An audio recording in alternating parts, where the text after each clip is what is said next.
हर दिन की तरह मैं सुबह 8 बजे मैं चाय पीने के लिए अपने हॉस्टल से बाहर जाने के लिए निकला। मैं जैसे ही चाय की दुकान वाले के पास पहुंचा, देखा आज चाय वाला वहां पे नहीं था। शायद देर से पहुंचने के कारण वो चाय वाला वहां से जा चुका था। अब मेरे पास लौट जाने के अलावा कोई और ऑप्शन नहीं था। मैंने सोचा कि आगे जाकर कहीं नाश्ता कर लिया जाए। बहुत जोर से भूख लगी थी। मैं आगे की होटल की ओर जा ही रहा था, तभी मेरी नज़र फुटपाथ पर बैठे 2 बच्चों पर पड़ी। दोनों लगभग 10-12 साल के रहे होंगे।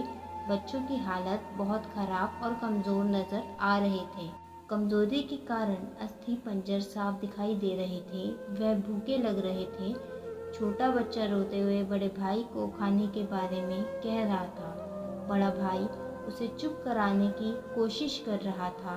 वो जानता था ना तो मेरे पास पैसे हैं, ना ही खाने के लिए भोजन जिससे मैं अपने छोटे भाई की भूख मिटा सकूं। वो भी लाचार बैठा भूख से पागल हो जा रहा था। मैं अचानक रुक गया। दौड़ती भागती जिंदगी में एकदम से ठहर से गए। इन मासूम से बच्चों की ऐसी हालत को देख मेरा मन भर आया। इनकी भूख को देख मेरी भूख खत्म सा हो गया। सोचा इन्हें कुछ पैसे दे दिए जाए। मैंने उन्हें 10 रुपये देकर आगे बढ़ गया। जैसे ही मैं आगे की ओर बढ़ा, मेरे मन में एक विचार आया, कितना कंजूस हूँ मैं। 10 रुपये क्या मिलेगा, चाय तक ढंग से ना मिलेगी। स्वयं पर शर्म आई, फिर वापस लौटा। मैंने मासूम से देखने वाले भूखे बच्चे से कहा, कुछ खाओगे? बच्चे थोड़े असमंजस में पड़ गए। मैंने कहा, बेटा मैं नाश्ता करने ही जा रहा हूँ, तुम भी कर लो। वे दोनों भूख के कारण तैयार हो गए। उनके कपड़े गंदे होने और ऐसी हालत में देखकर होटल वाले ने डांट दिया और भगाने लगा।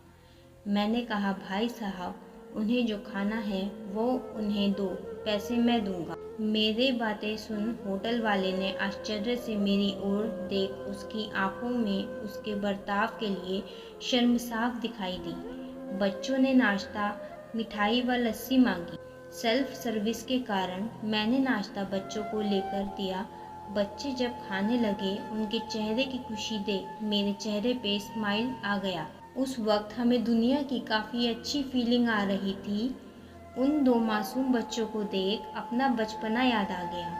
होटल से निकलने के बाद मैंने बच्चों को कहा, बेटा जो पैसे मैंने दिए हैं उसमें 2 रुपये का शैम्पू लेकर हैंडपम्प के पास नहा लेना और फिर दोपहर शाम का खाना पास के मंदिर में चलने वाले लंगर में खा लेना।